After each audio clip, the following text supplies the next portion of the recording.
Assalamualaikum warahmatullahi wabarakatuh. Pertemuan ke-26 membahas tentang integral tentu dan juga teorema dasar kalkulus kedua. Jadi di integral tentu pada pertemuan 26 ini pertama dibahas teorema dasar kalkulus pertama dan yang kedua dibahas teorema dasar kalkulus kedua serta metode substitusi. Di sini penjelasannya, kalau kalkulus adalah studi mengenai limit, maka ada dua limit yang penting yang sudah dipelajari sejauh ini, yaitu derivatif dan juga adalah integral tentu. Derivatif dari fungsi, kalau kita ingat kemarin dari konsep limit adalah bentuknya seperti ini, sedangkan integral tentu adalah integral dari A sampai B fx dx, yaitu limit panjang P menuju 0 dari sigma I sama dengan 1 sampai N fx I bar delta xi. Dua jenis limit ini muncul yang tidak memiliki hubungan satu sama lainnya. Akan tetapi di sini akan ada penjelasan bahwa ternyata kedua limit ini memiliki hubungan yang dekat. Di sini Newton dan Leibniz yang biasanya selalu mendapatkan penghargaan atas penemuan mereka tentang kalkulus, ya, secara simultan tapi independen, jadi sendiri-sendiri. Tetapi asal konsep slope atau kemiringan garis singgung yang membawa juga kepada konsep derivatif itu sudah diketahui sebelumnya, sebelum Newton dan Leibniz memperkenalkannya gitu, yang dipelajari oleh Blaise Pascal dan Isaac Barrow, ya, bertahun-tahun sebelum Newton dan Leibniz. Dan Archimedes juga sudah mempelajari luas kurva di tahun 1800-an, di abad ketiga sebelum Masehi. Jadi kenapa malah Newton dan Leibniz yang mendapatkan penghargaan?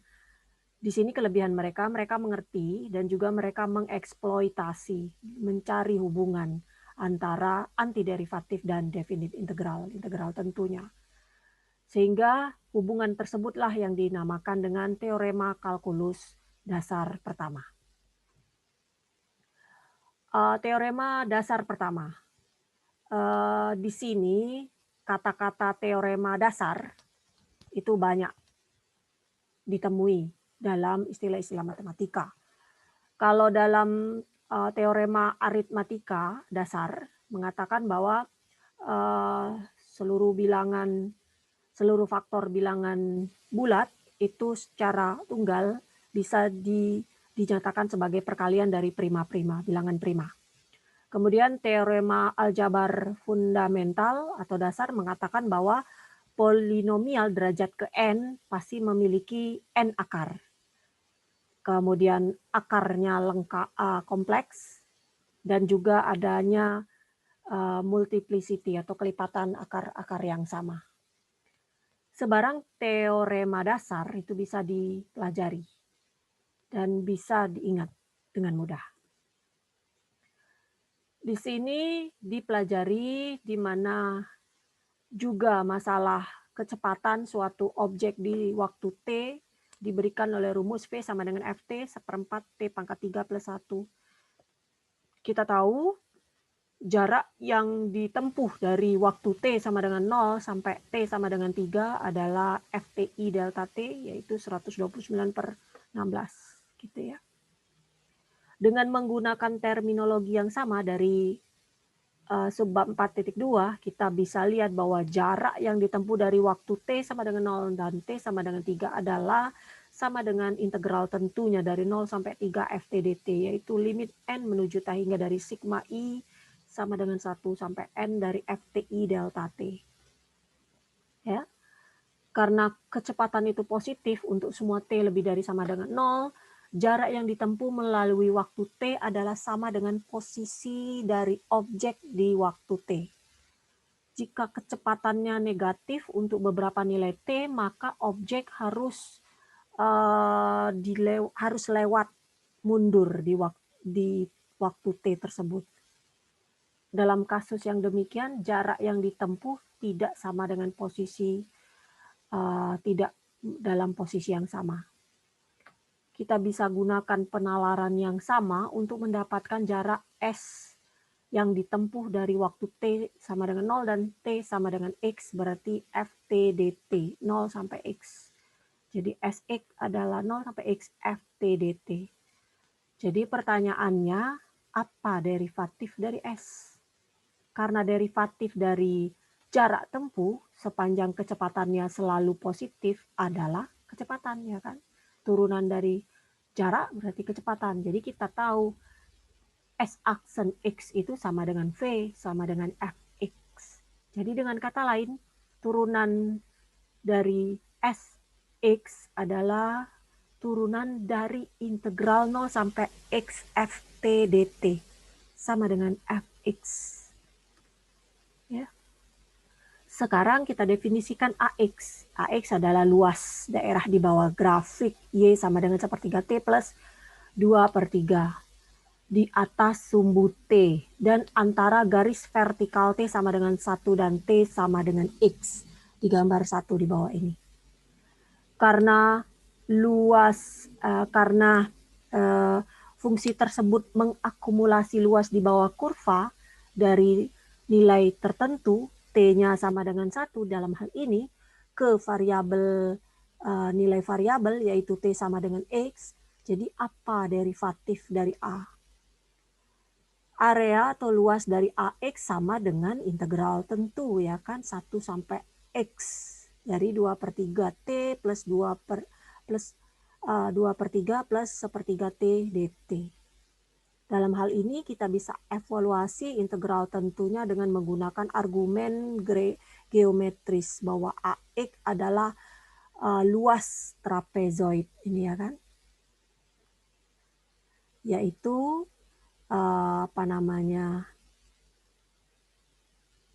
jumlah dari dua sisi sejajarnya, ya kan, 1 plus 2/3 ditambah sepertiga X-nya, ya, per 2, penjumlahan, kemudian dikalikan satu sisi tingginya, X-1, sehingga bentuknya seperti ini. Bila sudah dilakukan, bisa kita cari turunannya terhadap A, yaitu sepertiga X plus 2/3 yang sama dengan yang tadi. Dengan kata lain, turunan dari integral 1 sampai X 2/3 plus sepertiga T dt itu sama aja dengan 2/3 plus sepertiga X. Gitu ya. Baiklah, kita lanjutkan dengan mendefinisikan fungsi akumulasi lain dari B yang merupakan luas di bawah kurva Y sama dengan T kuadrat. Di atas sumbu T, di sebelah kanan titik asal, dan di sebelah kiri garis T sama dengan X. Nah, di mana X-nya lebih dari sama dengan 0 kalau kita lihat gambar seperti ini. Luasnya adalah integral tentu 0 sampai X dari T kuadrat dt. Untuk menentukan luas area ini, kita bentuk jumlah Riemann. Kita gunakan partisi biasa, yaitu dari 0 sampai X, dan evaluasi fungsi di titik sebelah kanan dari setiap subinterval. Maka kita tahu delta T-nya adalah X per N, ya kan, dan titik sebelah kanan dari interval ke I berarti TI sama dengan 0 plus I delta T, yaitu I X per N. Jadi jumlah Riemann-nya adalah Fix, ini adalah Fxi-nya, ya kan. Xi kita adalah ini kalau kita buat TI ini. Ixn per xn berarti xn keluar, I-nya jadi kuadrat, ini juga x kuadrat n kuadrat, jadi x pangkat 3 n pangkat 3. Kita jabarkan rumus ini, gitu. Kemudian ada yang bisa kita sederhanakan, nih, ya. N tak hingga dari 2n pangkat 3 plus 3n, kemudian n pangkat 3 ini berarti 2 plus 3 per n plus 1 per n kuadrat, gitu ya. Kalau kita ambil limitnya tinggal 2 aja, jadi 2 dikalikan ini x pangkat 3/3. Jadi bx adalah x pangkat 3/3, jadi derivatif dari b yaitu b aksen atau d dx x pangkat 3/3 berarti x kuadrat, ya kan. Dengan kata lain, kita bisa peroleh kembali bahwa d dx dari 0 sampai x t kuadrat dt yaitu x kuadrat. Ya, turunan dari integral. Hasil dari ketiga, yang terakhir dari pertanyaan yang di dalam box, itu dalam kotak, memberikan pernyataan bahwa derivatif dari fungsi akumulasi itu sama dengan fungsi yang mau diakumulasikan. Tapi apakah benar selalu seperti itu, gitu ya? Dan mengapa hal itu bisa dikatakan benar? Sekarang kita bisa gunakan paintbrush, itu misalnya di gambar 3 sebelah kanan ada paintbrush untuk bisa di-track, bisa dilihat gitu, untuk melukiskan daerah di bawah kurva. Dengan artinya retractable itu kita nyatakan bahwa brushnya itu menjadi bisa jadi lebih lebar atau lebih kecil gitu, karena dia bergerak dari kiri ke kanan, atau hanya mengcover, nutupi tinggi yang mau di-paint, yang mau dilukis. Brushnya akan lebar kalau nilai integrannya besar dan akan mengecil kalau nilai integrannya kecil. Tuh lihat ya. Jadi dia bisa membesar, bisa mengecil sesuai dengan yang mau di brush gitu. Dengan analogi ini, area akumulasi adalah area yang dilukis dan laju akumulasi adalah laju di mana paint-nya atau catnya mau diaplikasikan.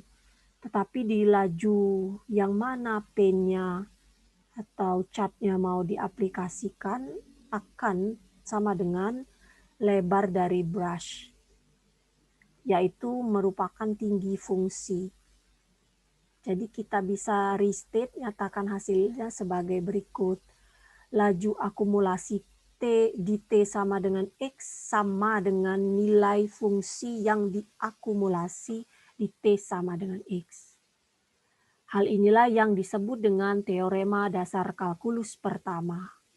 Dikatakan dasar karena menghubungkan antara turunan dan integral definitnya, yaitu jenis limit yang paling penting yang sudah dipelajari. Itu dikatakan fundamental karena berhubungan antara turunan dan integral tentunya. Seperti tadi turunannya adalah turunan dari integralnya. Jadi teorema A yaitu teorema dasar kalkulus pertama, kalau kita punya fungsi f yang merupakan fungsi kontinu di interval tutup AB dan ada x yaitu titik yang merupakan variabel dalam interval buka AB, maka turunan terhadap x dari integral A sampai x f t dt itu sama dengan fx. Sifat perbandingan, lihat luas daerah R1 dan R2 di gambar 5 berikut ini yang menunjukkan sifat lain dari integral tentu. Jadi kalau ada F dan G itu bisa diintegralkan di interval tutup AB dan Fx kurang dari sama dengan Gx untuk semua dalam interval tutup AB, maka integral A sampai B Fx dx itu pasti kurang dari integral A sampai B Gx dx. Jadi dalam bahasa informalnya tapi bahasa deskriptif bisa dikatakan bahwa integral definite itu membentuk suatu pertidaksamaan. Kemudian juga ada sifat boundedness, jadi keterbatasan. Kalau f integrable dapat diintegralkan pada interval tutup AB dan M kurang dari sama dengan Fx kurang dari sama dengan M kapital untuk semua X dalam interval tutup AB, maka M B min A itu kurang dari sama dengan integral A sampai B Fx dx akan kurang dari sama dengan M kapital B min A. Itu sifat keterbatasan. Kemudian integral definite itu adalah operator linier. Sebelumnya sudah dipelajari bahwa dx, integral titik-titik sampai integral titik-titik dx dan sigma adalah operator-operator linier. Bisa ditambahkan juga bahwa integral tentu dengan batas bawah dan atas AB, dx itu termasuk juga operator linier.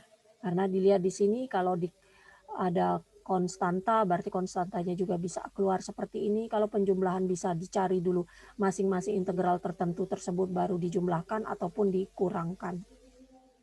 Misalnya kalau kita diminta mencari dx dari 1x t pangkat 3 dt. Jadi kita tahu kalau menurut teorema dasar kalkulus pertama kan sama dengan fx, berarti x pangkat 3. Gitu ya. 1 sampai x gitu ya. Karena juga kalau kita cari integralnya ini kan adalah x pangkat 3. Kalau kita cari ini kan, kalau cari integralnya dari sebelum ini kan 1/4 t pangkat 4 dengan batasan x dengan 1, yaitu 1/4 x pangkat 4 min 1/4, ya kan, 1 pangkat 4. Kemudian dicari ddx-nya, ya kan. Nah, ddx-nya berarti x pangkat 3. Ini turunannya 0 gitu ya. Jadi integral dari bentuk ini hasilnya berapa, kalau diturunkan ya sama aja tetap x pangkat 3. Jadi sama dengan bentuk ininya, tinggal gantikan t-nya dengan x. Ini juga kalau t pangkat 3/2 akar t kuadrat plus 7, kita menghadapi soal yang lebih challenging, menantang, dengan kita evaluasi dulu integralnya harus.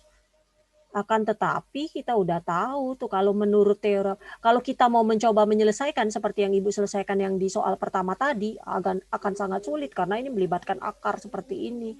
Tapi kita tahu kalau menurut teorema dasar kalkulus yang pertama, kalau bentuknya ini sampai ke X, itu sama aja kita mencari ini.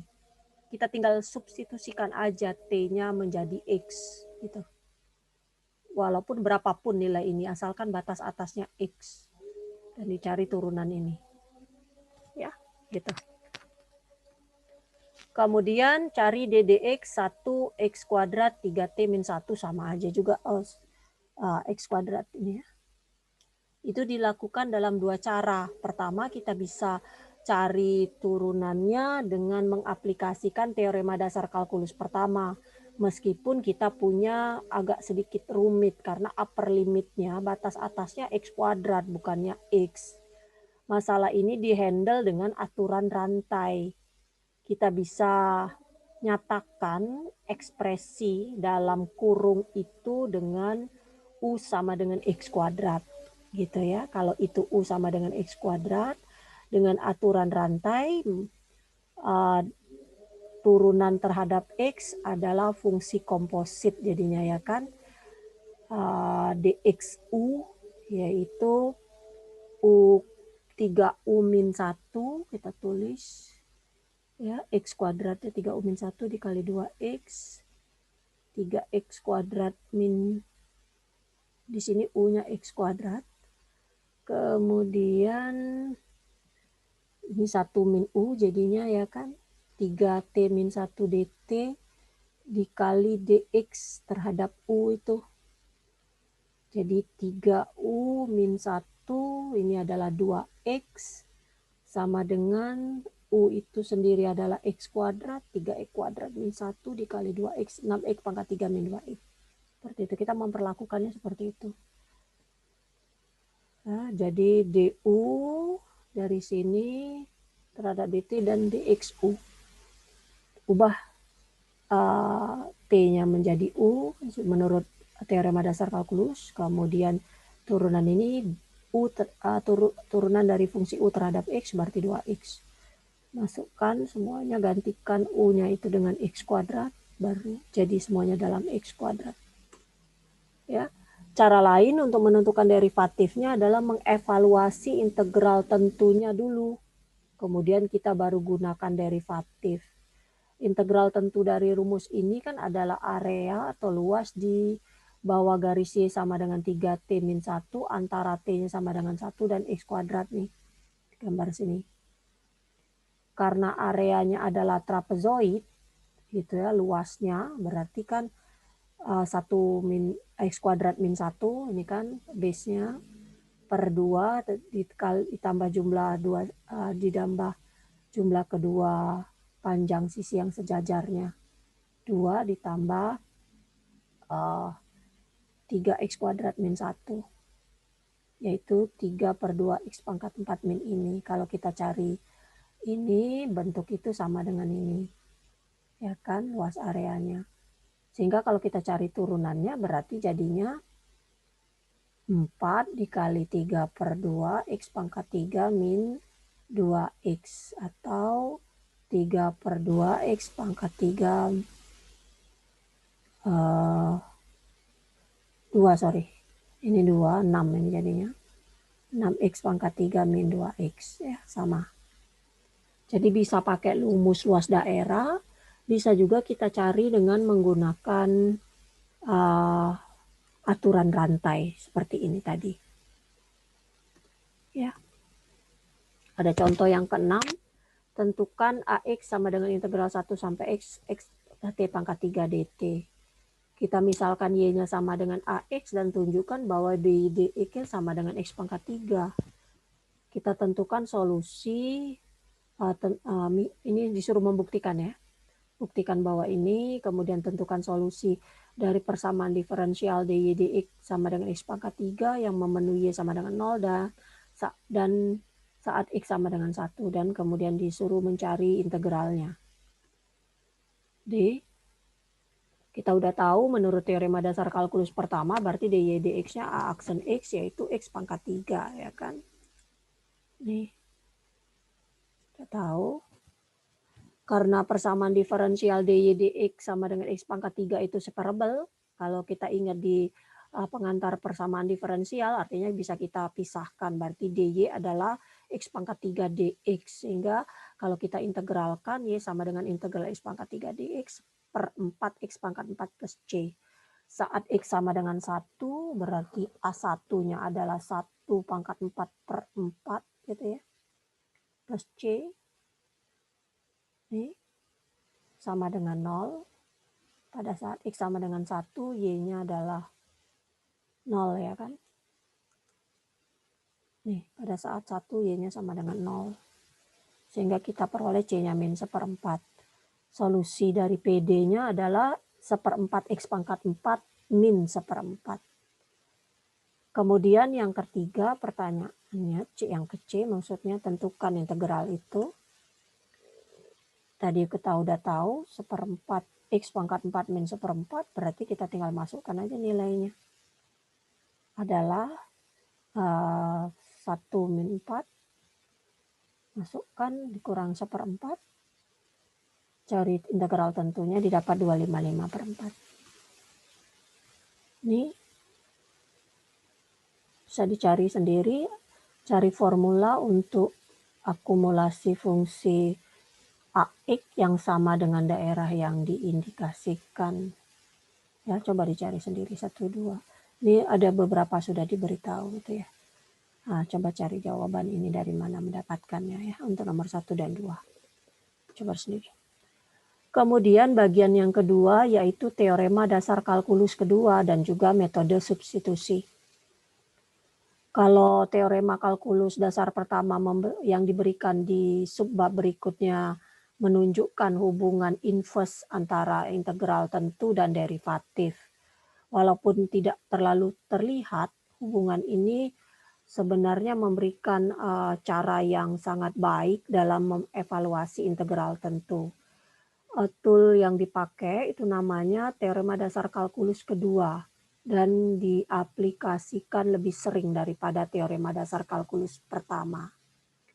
Jadi bunyinya dari teorema dasar kalkulus kedua, kalau F adalah fungsi yang kontinu, oleh karena itu kalau kontinu dia pasti bisa diintegralkan pada interval tutup AB. Dan misalkan F adalah antiderivatif dari F di interval tutup AB, maka AB Fx dx itu sama aja dengan Fb min Fa gitu ya.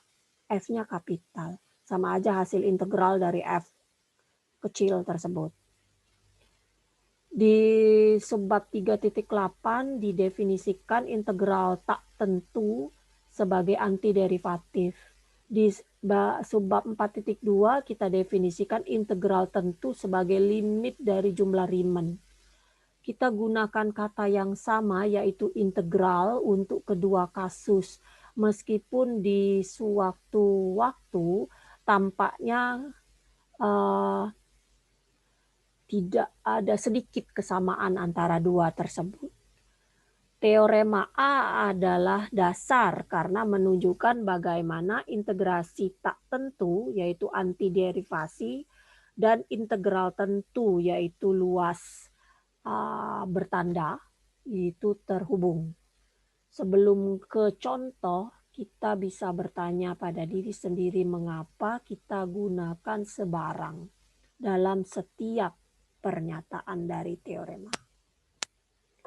Di sini buktikan kalau integral dari A sampai BK dx itu adalah K dikali B min A, di mana K-nya konstanta.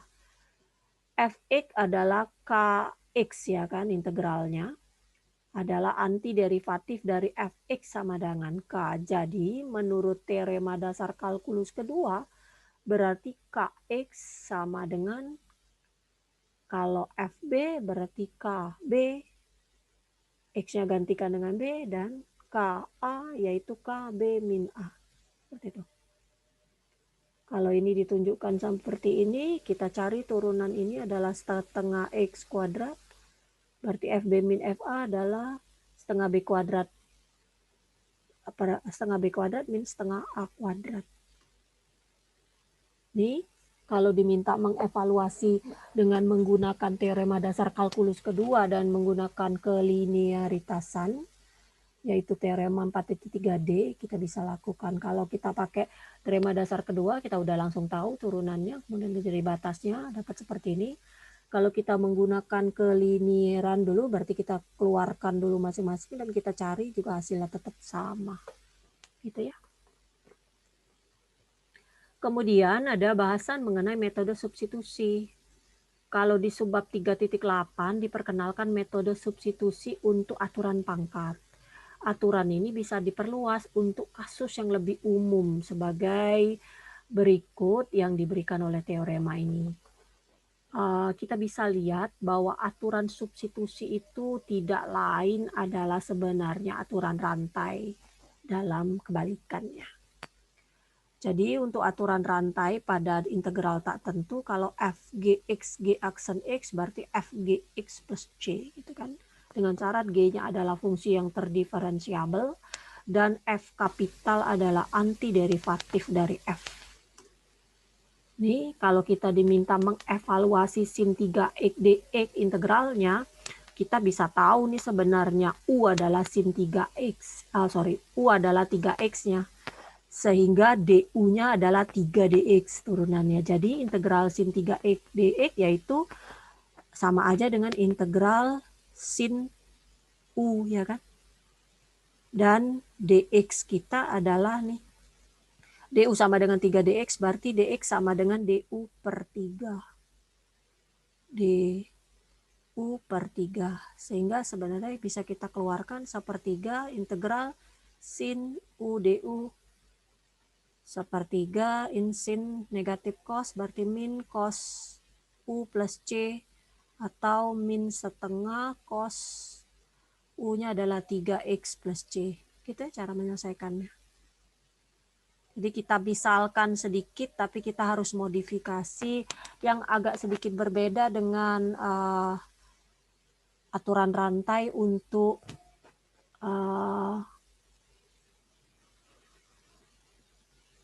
apa kemarin yang aturan pangkat ya, aturan pangkat yang menggunakan aturan pangkat yang diperumum, tapi agak mirip ya. Jadi sekarang lihat nih, kita harus mengalihkannya dengan sepertiga kali 3 untuk memiliki bentuk 3 dx sama dengan du nih. Ya, jadi du sepertiga gitu. Ya. Oke, berikutnya evaluasi nilai X sama dengan sin X kuadrat. Karena di sini substitusi yang sesuai adalah U sama dengan X kuadrat, maka kita tahu karena U X kuadrat berarti DU kita adalah 2X dx. atau dx kita adalah du per 2x, sehingga bentuk integral menjadi x sin u, dx-nya adalah du per 2x. Ini bisa saling coret, sehingga tinggal setengah integral sin u du, yaitu setengah dikali ini negatif cos u plus c, yaitu min setengah cos u-nya adalah x kuadrat plus c. Gitu ya, sama seperti ini jadinya. Itu cara kita membuat dengan substitusi. Sekarang evaluasi kalau bentuk ini. Kita udah tahu nih yang pangkat tertinggi pasti kita misalkan seperti dalam aturan pangkat yang di perumum kemarin. Carilah pangkat yang lebih tinggi. Ini adalah U kita. Sehingga DU kita adalah 4X pangkat 3 DX. Atau DX sama dengan DU per 4X pangkat 3. Dari sini udah bisa kita selesaikan. Berarti integralnya X pangkat 3, U pangkat setengah, dx-nya adalah du per 4x pangkat 3. Ini bisa dicoret sehingga tinggal setengah u pangkat setengah du, yaitu setengah ditambah 1 adalah 3 per 2, 2 per 3, u pangkat 3 per 2 plus c, yaitu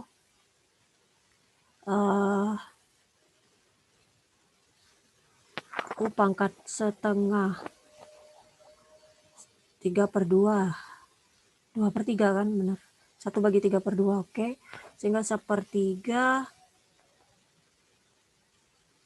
U-nya adalah X pangkat 4 plus 11 pangkat 3 per 2 plus C. Boleh keliru ya. Ini adalah seperempat. Oh oke, ada seperempatnya tertinggalnya, bukan setengah. Kenapa jadi seperempat? Maksudnya ini seperempat, sehingga menjadi 2 di sini jadi 1/6 ya. Oke, gitu seperti itu ya. Ini ada evaluasi lagi. Tapi di sini misalkan U-nya X kuadrat plus X ini kan, maka DU-nya 2X plus 1 sama, itu masih bisa diselesaikan dapat. Oleh karena itu menurut teorema dasar kalkulus, jadi pertama kita lakukan metode substitusi dulu karena ini adalah integral tentu, baru kita lakukan teorema dasar kalkulus keduanya. Seperti ini ya. Bisa tetap dibuat dalam ini, tapi kalau 20 ini bilangan kita langsung cari aja nilainya berapa. Ya. Aturan substitusi untuk integral tentu, kalau kita punya G adalah derivatif yang kontinu pada interval tutup AB, dan kita punya juga F adalah kontinu di ring dari G, maka integral dari A sampai B F Gx G aksen X dx itu berarti dari GA sampai GB gitu. Jadi kita substitusikan juga dari FU DU kalau kita mau pakai seperti itu, di mana U sama dengan GX. Jadi kalau kita mau tetap selesaikan tapi dalam bentuk U, maka batasnya harus diubah. Tapi kalau dari U itu kita kembalikan lagi ke X seperti yang sebelumnya yang diselesaikan, maka tidak jadi masalah, batas-batasnya tidak perlu kita ubah. Nah, misalnya ada seperti ini, selesaikan bentuk ini, kita misalkan U kita adalah X kuadrat plus 2X plus 6 ya kan. Sehingga DU kita adalah 2X plus 2 DX atau 2X plus 1 DX ya, biar bisa dicoret, jadi kita sederhanakan ininya. Sehingga DU sama dengan 2X plus 1 DX atau DX kita adalah DU per 2X plus 1. Sehingga dari bentuk ini kita lihat nih, kalau kita mau mengubah 1 nolnya bisa kita pakai U-nya akan 6 kalau X-nya sama dengan 0 ya kan. Kalau X-nya sama dengan 0 dari ini. Jadi kan U-nya sama dengan X kuadrat plus 2X plus 6. Kalau X-nya 0, karena batasnya 0 sampai 1, maka U-nya adalah 1 kuadrat ditambah 2 kali 1 tambah 6. Yaitu kalau 0 ya, sorry, ini kalau 1, ini kalau 1 berarti 1 tambah 2, 3 tambah 6, 9. Dan kalau X-nya sama dengan 0, maka U-nya adalah 0 ditambah 0 tambah 6, yaitu 6. Sehingga batasnya berubah menjadi, ini setengah, 6 sampai 9. Yang ini tadi kita sederhanakan menjadi, ini 6, ini 9, X plus 1 per U kuadrat dengan dx-nya adalah du per 2x plus 1. Sehingga ini kita coret. Sama aja dengan setengah integral 6 sampai 9 u pangkat min 2 du. Yaitu hasilnya adalah setengah ditambah 1 berarti min 1. Berarti min setengah. Ya kan? Min setengah. U pangkat min 1 berarti 1/, dengan data 96. Selesaikan di sini. Ya, seperti itu. Ini sama juga, bisa selesaikan sendiri dengan memisalkan U-nya akar X, DU-nya. Kemudian baru kita cari. Nah, di sini kalau kita gunakan teorema dasar kalkulus kedua, kita bisa hitungin integral tentunya, ya kan, 1/4 X pangkat 4, 20 berarti. 4 kuadrat 16, 4 ya. Yang ini 0. Kalau ini berarti 1/5, X pangkat 5, 2 min 1. Cari sendiri. Ya. Ini kalau diminta dengan menggunakan substitusi, berarti kita pakai U-nya adalah berapa? 3X plus 2. Sehingga DU kita adalah 3 dx. Atau dx kita adalah DU per 3. Sehingga integral kita menjadi U pangkat setengah. Dx adalah DU per 3.